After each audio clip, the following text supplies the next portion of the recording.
S, ಇನ್ನು ಮುಂದಿನ prime time ನ ಸುದ್ದಿ, ಮಲ್ಲಿಕಾರ್ಜುನ್ ಖರ್ಗೆ ಅವರು ಮಾಧ್ಯಮಗಳ ಜೊತೆ ಮಾತನಾಡುವಂತಹ ಸಂದರ್ಭದಲ್ಲಿ ಕರ್ನಾಟಕ ರಾಜ್ಯದ ನಾಯಕತ್ವದ ಬದಲಾವಣೆಯ ವಿಚಾರವಾಗಿ ಪತ್ರಕರ್ತರು ಪ್ರಶ್ನೆಯನ್ನ ಕೇಳಿದಂತಹ ಸಂದರ್ಭದಲ್ಲಿ ಹೇಳ್ತಾರೆ, ಇವೆಲ್ಲವೂ ಹೈಕಮಾಂಡ್ಗೆ ಬಿಟ್ಟಿದ್ದು ಅಂತ ಹೇಳ್ತಾರೆ.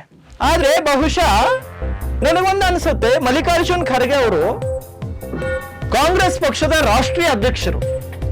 ಅವ್ರು ಪಾಪ ಆ ಕ್ಷಣದಲ್ಲಿ ಮರ್ತು ಹೋದ್ರೋ ಏನೋ ಅಂತ ನನಗದು ಎಲ್ಲೋ ಒಂದ್ ಕಡೆ ಡೌಟ್.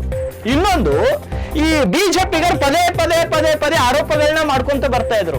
ಕಾಂಗ್ರೆಸ್ನವರು ಯಾರೇ ಅಧ್ಯಕ್ಷರಾಗ್ಲಿ, ಕಾಂಗ್ರೆಸ್ ಪಕ್ಷದಿಂದ ಯಾರೇ ಪ್ರಧಾನಿ ಆಗ್ಲಿ, ಅವ್ರೆಲ್ಲರ ಕಂಟ್ರೋಲ್ ಗಾಂಧಿ ಕುಟುಂಬದಲ್ಲಿ ಇರುತ್ತೆ ಅಂತ ಮಾತನಾಡ್ತಿದ್ರು, ಹಾಸ್ಯಾಸ್ಪದವಾಗಿ ಅವ್ರು ಹೇಳ್ತಾ ಇದ್ರು.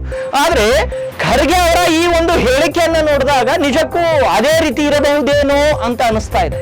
ಯಾಕೆಂದ್ರೆ ಅಧ್ಯಕ್ಷರೇ ಆ ಪಕ್ಷದ ದೊಡ್ಡ ಹೈಕಮಾಂಡ್ ಅಂದ್ರೆ ದೊಡ್ಡ ನಾಯಕರು ಅವರೇ. ಆದ್ರೆ ಇನ್ನೂ ಹೈಕಮಾಂಡ್ ನಿರ್ಧಾರ ಮಾಡುತ್ತೆ ಅಂದಾಗ ಖರ್ಗೆ ಅವ್ರನ್ನ ಹೊರತುಪಡಿಸಿರುವಂತಹ ಹೈಕಮಾಂಡ್ ಅದು ಯಾವುದಿರಬಹುದು ಅನ್ನೋದು ಪ್ರಶ್ನೆ ಕಾರ್ಯಕರ್ತರಲ್ಲಿ ಮೂಡಿದೆ, ಕರ್ನಾಟಕದ ಪ್ರತಿಯೊಂದು ಜನರಲ್ಲಿ ಮೂಡಿದೆ. ಖರ್ಗೆ ಅವರೇ, ನಾವು ಇಷ್ಟು ದಿನ ಎಲ್ಲ ಅಂದ್ಕೊಂಡಿದ್ವಿ ಮಲ್ಲಿಕಾರ್ಜುನ್ ಖರ್ಗೆ ಅವರೇ ಹೈಕಮಾಂಡ್, ಮಲ್ಲಿಕಾರ್ಜುನ್ ಖರ್ಗೆ ಅವರೇ ಸುಪೀರಿಯರ್, ಮಲ್ಲಿಕಾರ್ಜುನ್ ಖರ್ಗೆ ಅವರೇ ಫೈನಲ್ ಕಾಂಗ್ರೆಸ್ಗೆ ಅಂತ. ಆದ್ರೆ ಈಗ ಅನಿಸ್ತಾ ಇದೆ ನಿಜಕ್ಕೂ ಮಲ್ಲಿಕಾರ್ಜುನ್ ಖರ್ಗೆ ಅವ್ರನ್ನು ಕೂಡ, ಪಕ್ಷದ ಅಧ್ಯಕ್ಷರನ್ನು ಕೂಡ ಬೇರೆ ಯಾರೋ ಕಂಟ್ರೋಲ್ ಮಾಡ್ತಾರೆ ಅನ್ನೋದು ಡೌಟ್ ಬರ್ತಾ ಇದೆ. ಇದರ ಕುರಿತು ಮಲ್ಲಿಕಾರ್ಜುನ್ ಖರ್ಗೆ ಅವರೇ ಸ್ವತಃ ಇದ್ರ ಬಗ್ಗೆ ಸ್ಪಷ್ಟನೆಯನ್ನ ಕೊಡ್ಬೇಕು. ಅವ್ರು ಇವರು ಸ್ಪಷ್ಟನೆ ಕೊಟ್ರೆ ಅದಕ್ಕೆ ಸೂಕ್ತ ಅನ್ಸಲ್ಲ. ಯಾಕಂದ್ರೆ ಪಾಪ ಅವ್ರು ಫ್ಲೋದಲ್ಲಿ ಮಾತಾಡಿದ್ರು, ಅಥವಾ ಕರ್ನಾಟಕದಲ್ಲಿ ಇದ್ದೀನಿ ನನ್ನ ರಾಜ್ಯ ನಾಯಕ ಅನ್ನೋ ಲೆಕ್ಕದಲ್ಲಿ ಮಾತಾಡಿದ್ರು. ಪಾಪ ಅವರು ಯಾವ ಇದರಲ್ಲಿ ಮಾತಾಡಿದ್ರೋ ಗೊತ್ತಿಲ್ಲ.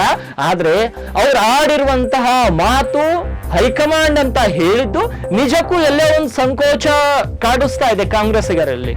ನಿಜಕ್ಕೂ ಮಲ್ಲಿಕಾರ್ಜುನ್ ಖರ್ಗೆ ಅವರ ಹತ್ರ ಪವರ್ ಇಲ್ವಾ ಅಂತ.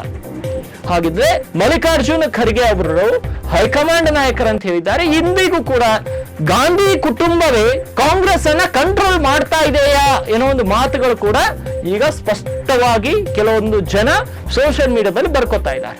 ಎಲ್ಲವೂ ಕೂಡ ಇಂದಿಗೂ ಕೂಡ ಗಾಂಧಿ ಕುಟುಂಬದ ಕಂಟ್ರೋಲ್ ಅಲ್ಲಿ ಇದೆ ಅನ್ನೋ ಒಂದು ಮಾತು ಬರ್ಕೋತಾ ಇದ್ದಾರೆ ಆಯಾ ಬಿಜೆಪಿ ನಾಯಕರು. ಅಂದ್ರೆ ಇಲ್ಲಿ ನಾವು ಅರ್ಥ ಮಾಡ್ಕೊಳ್ಬೇಕಾಗಿರೋದು, ಪಾಪ ಅವ್ರು ಬಾಯಿ ತಪ್ಪಂದ್ರು ಅಥವಾ ಏನ್ ಬೇರೆ ಉದ್ದೇಶದಿಂದ ಅಂದ್ರು ಗೊತ್ತಿಲ್ಲ. ಆದ್ರೆ ಬಿಜೆಪಿಗರಿಗಂತೂ 4-5 ದಿನ ಸೋಷಿಯಲ್ ಮೀಡಿಯಾದಲ್ಲಿ ಒಂದಿಷ್ಟು ಕಾಂಗ್ರೆಸ್ನ ಎದುರಿಸಲಿಕ್ಕೆ ಒಂದಿಷ್ಟು ಮ್ಯಾಟರ್ ಸಿಕ್ಕಂಗಂತೂ ಕಾಂಗ್ರೆಸ್ಗೆ ಇದು ಬಿಜೆಪಿಗರಿಗಂತೂ ಸಿಕ್ಕಿದ್ದಂತೂ ಸತ್ಯ. ಆದ್ರೆ ಖರ್ಗೆ ಅವರೇ ಇದ್ರ ಬಗ್ಗೆ ಉತ್ತರವನ್ನ ಕೊಡ್ಬೇಕು, ಇದ್ರ ಬಗ್ಗೆ ಸ್ಪಷ್ಟೀಕರಣವನ್ನ ಕೊಡ್ಬೇಕು. That is in the hands of High Command. Nobody can say here what is going in the High Command. This is left to the High Command. High Command has got power to take further actions, but unnecessarily one should not create problems.